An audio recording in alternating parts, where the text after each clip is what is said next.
Day 3 of Gen Con continues on, and I've got the pleasure of meeting Julia Klokova for the first time. We are here at Hobby World, which, if you are not familiar, they are a game company out of Russia. That's right. And you've got some really cool stuff. You've got a game that's coming out here at Gen Con, and I've already reviewed it a while back, liked it a lot. So let's talk a little bit about Furnace. Yeah, Furnace, we're having a blast with the game. Everyone is enjoying it, so we demoed it on 2 tables, and everyone's just happy with it. We're going to sell out, actually, I guess, today. Well, we are out of the playmats, almost. No! Yeah. No! I'm sorry. Because I'm not getting one. Don't worry. Right. That's it. They're gone. Done. Sorry. But yeah, it's an amazing engine building, resource management game with that brilliant auction mechanism. So I really love it. It's having a lot of love over here at the show, and I'm super excited for it. I'm happy that the game is appreciated here in the States. It's just, it's unbelievable. It's actually a nice kind of middle ground. It's not overly complex. It is not super easy. And the setting is sort of the Industrial Revolution era, and the artwork is really nicely done. Thank you. Did you do it personally? Is that no? I'm just. I'll pass all of the praises to our artists. So now that's also available in stores now too, isn't it? Yes. It has full retail availability, and we are actually having an expansion coming next year. So we are going to move 30 years ahead, and we will have some additional industrialists. There will be more mechanics for both of the game phases, and it's going to be like, ooh, and we have the name for it, the subhead for Furnace is going to be named Interbellum. Okay. So it means between wars. Right. And we'll have more historic figures for the characters, and I think that you're going to love it.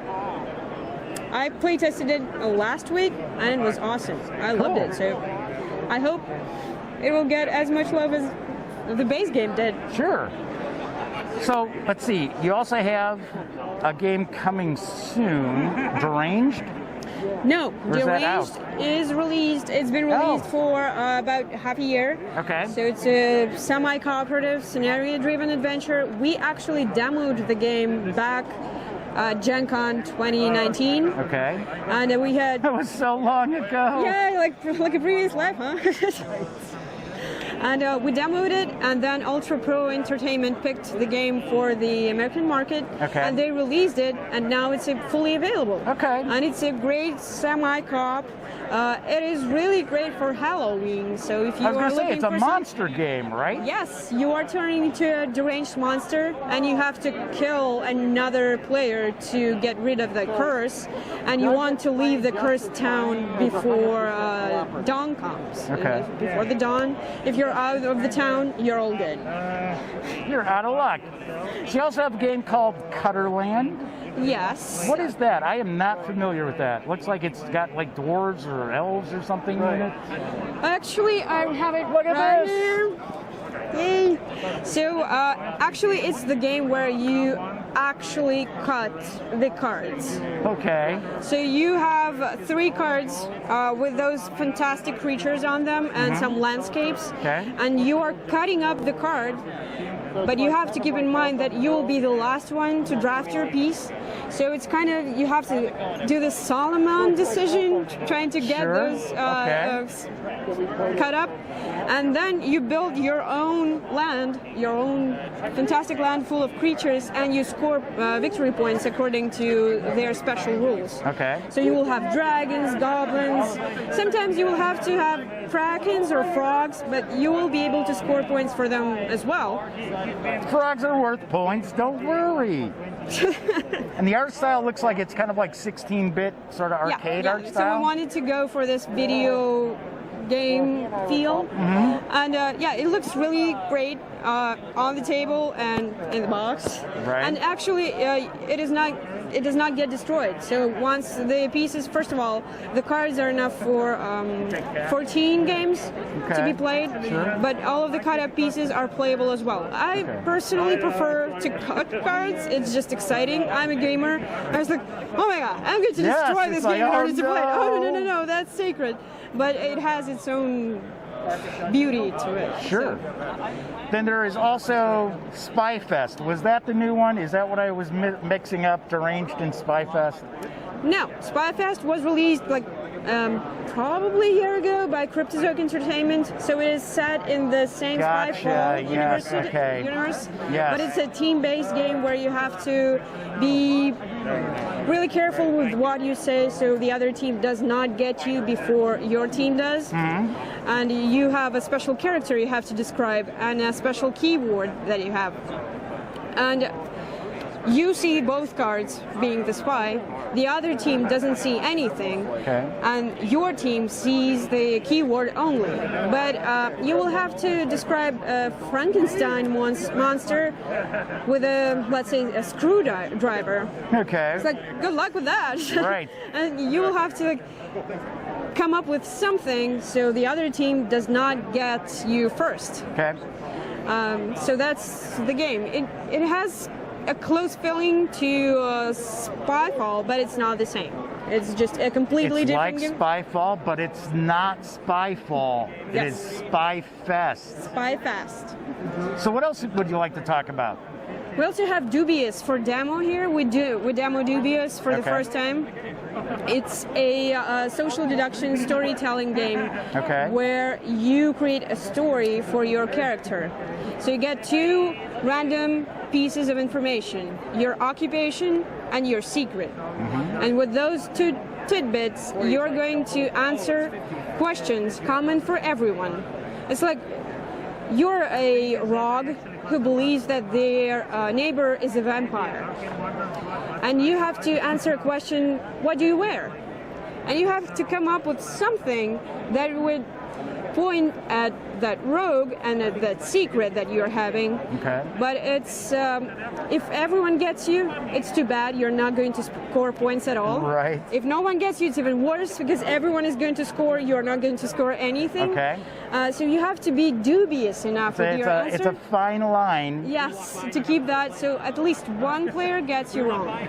Then you will score points for both your occupation and secret. And it's a really nice game. It feels like an introduction to a D&D game. It's like you feel you have this character, you breathe some life into it, and you may role play, so you can be this rogue answering this stuff. And after a series of questions, everyone tries to guess who's who, and we score points. Whoever scores the most wins. And I'm going to shoot some B-roll, so folks out there are going to be able to see what this game looks like as well. What else is cooking with Hobby World that you can share with the audience? Well, we have Munchkin Russia released with Steve Jackson Games, and they have the game at their booth demoed. They have not managed to bring the game during this shipping crisis. There's a lot of companies having that problem. That's right. But actually, we created the product, and our friends from Steve Jackson loved it so much, so they decided to publish it as well. So you will be able to enjoy some Russian jokes, Russian stereotypes, and it was localized, so you would be able to understand all of the Russian mysterious soul. Because in Russia, game plays you. That's right. Remember that guy, Yakov Smirnov? I didn't think he was all that funny, but that's the kind of jokes he would say. So you've got Munchkin Russia. It will be released hopefully this month or maybe at Origins. So I'm not really sure when it's going to come here in the States. So we released the Russian edition last year. And now we're super happy to have this English edition for Munchkin Russia here in the States. Sweet. Anything else you'd like to share? No, probably not. I know you've got games on the horizon you can't talk about. I understand that. There are several that are going to come out soon, like a children's game a racing game, and we're going to demo it in Essen at Spyfest this year. We are also going to have a roll and write, a really beautiful one. Okay. But that's just what's coming. Let's keep me that. Any final thoughts you want to share with our audience? I mean, guys, I'm happy to be here. I was happy to talk to you, and let's stay safe. Yes, that is what we're trying to do here. And have some fun. Fantastic. Julia, thank you so much for taking some time out. you. It's super busy here at your booth, so Yeah. enjoy the rest of the show. You too. Thanks.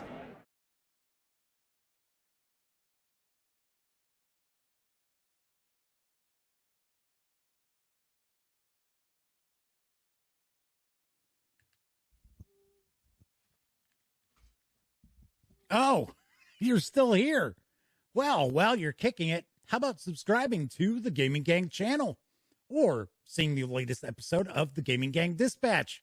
Or finding out what YouTube recommends you check out here at my channel?